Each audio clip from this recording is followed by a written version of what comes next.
All right, guys, what's up? Steve Mingleco, Final Web Design. Today we're going to get into the third and final part of where are all the tech employees going with these layoffs. So let's get into it. Final Web Design, this is Steve. While layoffs are having a big impact on tech companies, the sector is accustomed to periods of growth and contraction. Tech has always been an industry with very high churn, and that actually comes from both sides. So job seekers have always really valued the flexibility that they have in order to jump from tech company to startup to major company to really grow their career. And at the same time, tech, because it's often at the forefront, has been a subject to big booms and busts. The bursting of the dot-com bubble 2 decades earlier eliminated more than 1 million jobs. The Great Recession spurred additional cuts. By 2008, Silicon Valley tech companies employed 17% fewer workers than in 2001. But there are a few key differences this time around. Even though 2/3 of tech workers are men, more than half of those laid off in 2022 and 2023 were women. According to a study analyzing more than 1,100 LinkedIn profiles, I mean, not to say anything, but I know in my experience, it's definitely been a lot more men in the tech industry. I'm not sure exactly about the layoffs and stuff, but I will also say in my experiences, I've had a lot of management in these positions that have been women. I know Optum, I know Hennepin Tech, I know just some of the bigger projects have all been women as the management, but not exactly sure why not as many women are in tech, but I think that's kind of changing. the groups most heavily impacted by layoffs include HR and talent sourcing, software engineers, and marketing employees. Bianca Brown started with Meta in 2019. She was laid off from her job as a program manager in 2023. I tried to sleep the night before, I couldn't. And then maybe it was around the 8 a.m. mark, I got the email. My heart kind of dropped. I took a deep breath and I was like, okay, this is your new reality. This is something you have to navigate. The study also found 48% of laid off employees were between 30 to 40 years old, 89% were based in the US, and the average employee had about 12 years of work experience. And while the number of US tech jobs are projected to slightly lag the longer term trend, the demand for tech workers should remain high for the foreseeable future. The unemployment rate. And that's what I say too. It's like we're gonna go through this little experience here, and where jobs are up and down. But if you're thinking long term, if you're thinking the next 5 years, if you're thinking the next 10 years, tech is where it's at. Undoubtedly, whether you're in warehouse work, it's going to computers and robots. Whether you're in construction, it's going to robots and computers. So learning how to use these systems is still going to be a huge advantage in the For future. tech workers as of May 2023 was 2%, well below the national figure of 3.7%. While tech companies shed a modest 4,700 jobs that month, over the course of the entire year, a significant number of jobs were added in IT services, cloud infrastructure, data processing and hosting, and tech manufacturing. Employment opportunities for software. That's what I'm saying. There's just so many fields: hosting, security, website management, software applications. Tech is going to continue to grow. Developers is predicted to grow by 26% between 2021 and 2031. It is a cooler job market for tech workers than it was maybe a year or two ago. But at the same time, a lot of these skills and experiences from the tech sector are still in high demand. Oftentimes, these tech skills and this experience from the tech industry is very valuable in other parts of the economy as well. Tech workers are also finding jobs in other industries desperate for their skill set, ranging from financial services and manufacturing to the government. Nationwide, tech workers earn on average $87,000 annually. $87,000, that's probably a good number, but that does even seem a little bit high right now. Percent more than the average U.S. salary of $54,000. California tech workers average about $117,000 a year. Despite those trends, competition for jobs remains fierce as unemployed workers face a restless job market. I've already applied to probably about 165 jobs, and I've had only 2 interviews, and both were first interviews after the recruiter, and they ghosted me. If you're applying for 200 jobs, then you're probably not applying for the right positions, because that's a huge number to get nothing back. Didn't respond to my emails, nothing. So we're also living in a time where people just don't get back to you. But if you go on LinkedIn, there's so many recruiters and designers, engineers, everyone pretty much looking for jobs, right? There's hundreds or thousands of people applying for the same role. I just tell everyone, kind of put your sales cap on, get a tool where you can find emails, and you kind of have to go out there and kind of find your own job.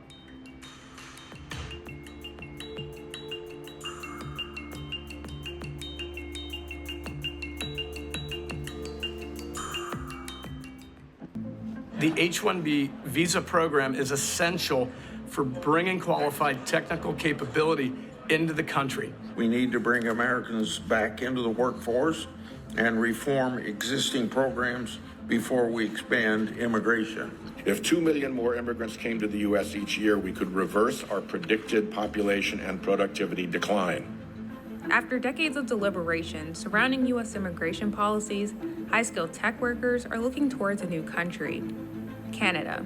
Many warn that if the U.S. doesn't find a way to bring in... Yeah, but there's a fraction of tech jobs in Canada compared to the U.S. They don't have Uber, they don't have Microsoft, they don't have Google, they don't have Apple. I mean... more of the world's best talent, other countries like Canada will. Canada has launched a new initiative to attract this talent, as well as so-called digital nomads and skilled American workers. But how did we get here? And how does a country that is home to the world's biggest tech companies lose thousands of highly skilled workers to Canada?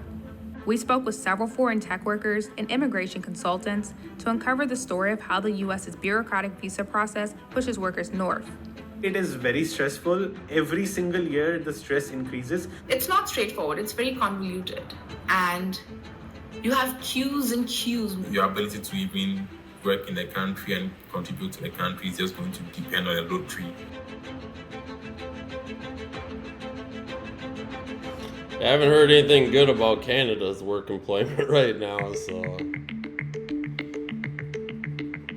Can't even get a job at McDonald's up there.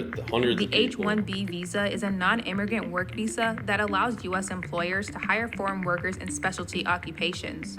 Specialty occupations require an area of expertise and at least a bachelor's degree or its equivalent. These jobs often include high-skilled workers in tech. Since its creation in 1990, Congress has limited the amount of H-1B visas available each year. The current cap is 65,000, with an additional 20,000 made available for graduates of an American university with a master's or doctorate degree. Because the visa is sponsored by an employer, holders who lose their jobs have 60 days to find a new job, transfer their visa status, or face deportation. Shiva Cole is from India, but came to the United States to study in 2013. She started working at Microsoft in 2018, who sponsored her H-1B visa. I was lucky enough for the first time, but I've had friends who've had to apply multiple times and friends who did not get selected or picked up in the lottery at all. Getting an H-1B visa has become increasingly competitive. In order to get approved, an employee has to be sponsored by their employer and then go through a rigorous application process. Once vetted, they are entered into a pool of applicants who are randomly selected for a visa. Harnoor Singh, a software engineer that has a bachelor's and master's degree from Georgia State and is an H-1B visa holder, knows all about this. I have been in the lottery 3 times, and it took me 3 times to get accepted in the lottery. For the first year, I wasn't accepted. For second year, I wasn't accepted. It was very stressful because if things don't work out, you have to leave the country. In 2021, nearly half of the eligible registrations received a selection for the random drawing. But for the upcoming 2024 year, out of the 758,000 registrations received by the government, only 188,000 were selected for the final random drawing, meaning less than 25% received a visa, and thousands were turned away. Once someone receives an H-1B visa, they'll face a number of restrictions. I've been living here for a decade. I've been paying my taxes since my student years. I don't have the same level of rights that a person who's from the States would have, but I have the exact same and even more number of duties. Since you're not a citizen and since you don't have a green card, you can't even work at a Subway. Because you're restricted with your visa status in the US, you don't even have flexibility to move around. You don't really have flexibility to change jobs. Plus the green card process, which is the pathway to permanence in the US, is a very, very tedious and a long one. Since holder... I mean, the reality is it's not just the United States that does this. Every country in the world has immigration requirements and job requirements. I know I spend a lot of time in Latin America and stuff, and they don't let you just work there. I know it's different because in the United States you obviously make a lot more income compared to most of the world. However, this is something that everybody deals with. It's unfortunate that people come here to, work, but they're making good money that they can go back and support their families. But yeah, you lose a lot of rights. It's probably very stressful because you never know what it's going to happen. If you lose your job, you have to go back. Holders are at the will of their employer. They cannot change jobs or work side gigs. The spouse or child of the holder also cannot work without applying for employment authorization. So you have highly educated spouse that are just, sitting in the U.S. not able to work. Sometimes they're PhD holders that are just staying home because they can't even work. A natural way to get past this bump is to apply for an employment-based green card. But for holders like Shiva who come from highly populated countries, the backlog is longer than her lifespan. Oh yeah, and now it's just with the open frontier, the open border, it's just way worse right now for people trying to do things the right way. Painful because all that's left between me and that green card is one piece of paper. That is the last step of the green card. And because there's a backlog, that's why I can't get to that. There's no other reason for that. The U.S. implemented a country cap of 7% for green cards, which means H-1B visa holders born in highly populated countries like India and China are experiencing lifetime waits. 75% of the people who are on H-1B visa in the US were born in India. Majority of Indians suffer by this wait time a lot. They can never get permanent residency in their lifetime. In 2023, the backlog reached a record high, with 1.8 million people waiting, and 1.1 million of those people came from India. With the grim path to permanent residency, a lot of H-1B tech workers are exploring their options. H-1Bs were moving to Canada, applying on their own for the permanent residence and doing it since I started, 20 years ago. The highly educated foreign national is really at the mercy of the U.S. employer.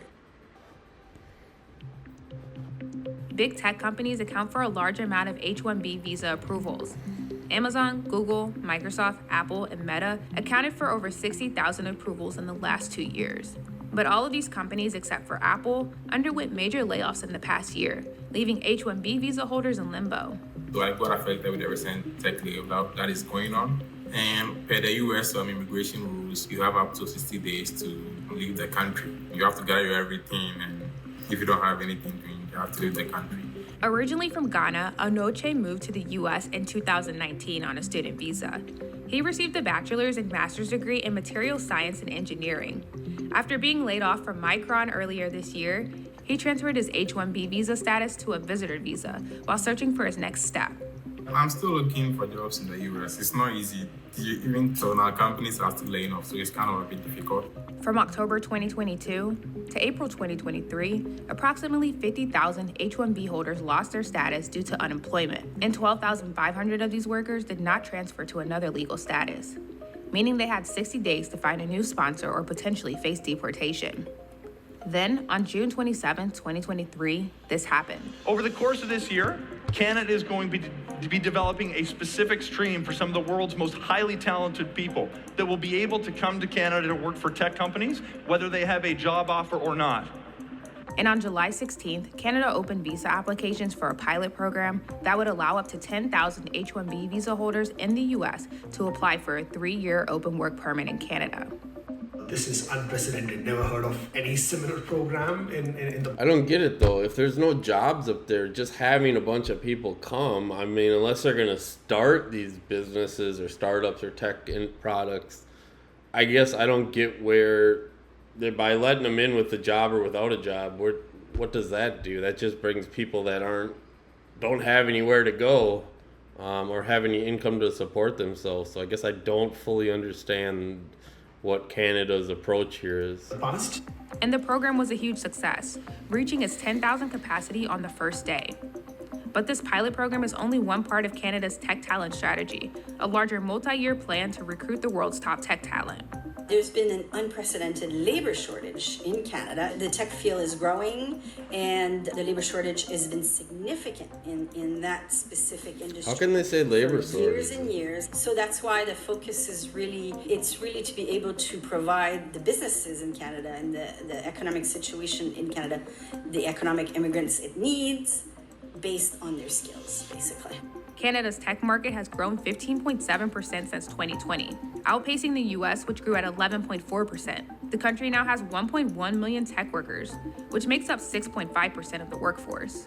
A CBRE study found that Toronto and Vancouver rank inside of the top 10 tech cities in the US and Canada, with Ottawa and Montreal ranking ahead of major US cities like Atlanta and Chicago. Canada is also home to Shopify, and other big tech companies like Dell, Intel, Microsoft, and Amazon all have a presence. Okay, but those are still all American companies. I don't know about Shopify, but all of these are just branches in Canada. Amazon, Microsoft, Intel, Dell, those are all American companies. So what company does Canada have this tech? I don't get it. Both Anoche and Cole were affected by the tech layoffs and have applied for and received their Canadian work permits. So I knew it was going to be very competitive since there was a lot of other US workers who also have been affected on layoff, and even those who have not yet been laid off. My main reason was to have a sense of security. I wanted to make sure that if nothing pans out, if I can get a Canadian work permit and apply for positions in Canada before my grace period expires, I can just move. The open work permit is not job specific, which means they can work in any industry and are not limited to tech. And unlike the H-1B visa, they do not need to have a job lined up before moving to the country. Currently, it is on my plan of trying to move to Canada if I'm not able to find anything within the US as soon as possible. Personally, I'll prefer mostly like jobs in my field of study, so engineering. Others like Singh didn't apply but had Canada as a backup plan. I had already applied for a different program to have a work permit in Canada. So I was already in the process to go to Canada as a backup option. Not everybody is jumping on the next flight to come to Canada. They're probably taking their time. Out of these 10,000 applicants and their families, how many actually do arrive in Canada? I also understand, at least from some of my clients, who have applied for this option only as a backup plan. They don't intend to move to Canada in the immediate future. They probably want to wait for 6 months, 1 year, probably see how it's going on. The Canadian government issues work permits at the point of entry upon an approved applicant's arrival in Canada. It says so far more than 6,000 work permits have been issued under the H-1B temporary measure. The H-1Bs are really good when they move to Canada because they establish economically, they adapt really well. Usually they like Canada because it's very similar to the US. It's always been a pool of ideal candidates. Canadian Immigration Minister Mark Miller wasn't available for an interview, but a spokesperson provided this statement. The immense interest in Canada's H-1B visa application stream is a strong indication of just how competitive Canada is on the global stage. All right, so I guess I get it. Canada, whatever, that's kind of a different thing. Reforming the system, let's go back to the U.S. By 2030, the number of STEM jobs in the U.S. is projected to grow by 10.5% to 11.3 million. But in 2019, only 14% of U.S. STEM students worked in STEM post-grad. In fact, 62% of college students that studied STEM worked in non-STEM fields. In Canada, after graduation, foreign students have an easier pathway to permanent residency, the equivalent of the U.S. green card. In Canada, most of our work permits or study permit, there is a direct facilitated pathway to permanent residence. It's fairly new. Our retention is very important because statistics show that people who studied here or worked here are the best at establishing economically and contributing. Harkunor Koshar is a tech worker who came to Canada on a student visa from India. He has since been able to gain permanent residency. I didn't want to go to a country where I feel like I would always be a foreign resident for a long time if I ended up working there. And to me, Canada felt like a much safer option. I graduated in 2021, and within a 1.5 years, I already have my permanent residence.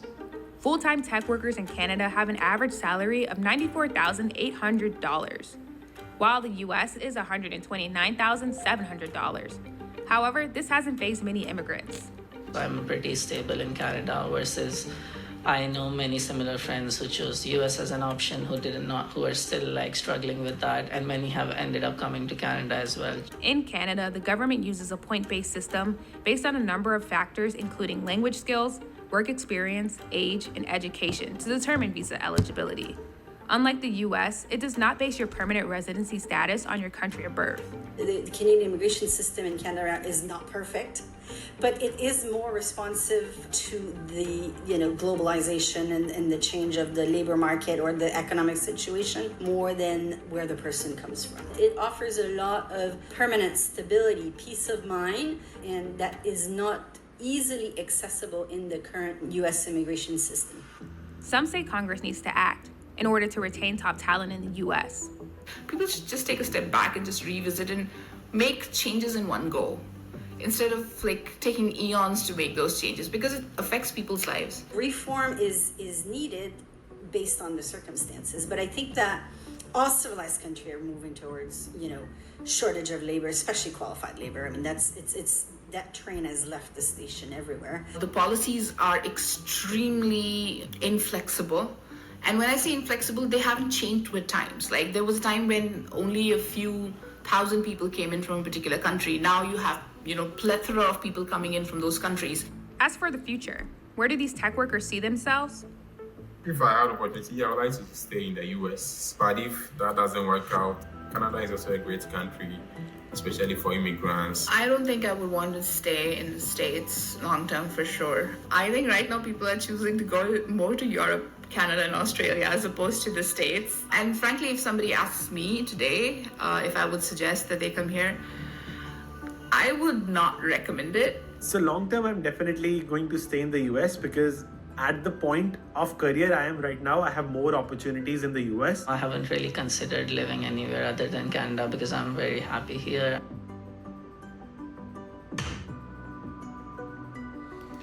So I guess that's it. Where are all the tech workers going? I guess they're going to Canada, according to this, because this kind of just seems like it was all over the place. I don't know exactly what message they're trying to get. If we have to really go into why tech workers are losing their jobs and where they're going, it's because these big companies are downsizing and they're needing less people to maintain these. They want to be profitable. They want to have a positive budget. So laying off people and firing people is a great way to lower the business costs.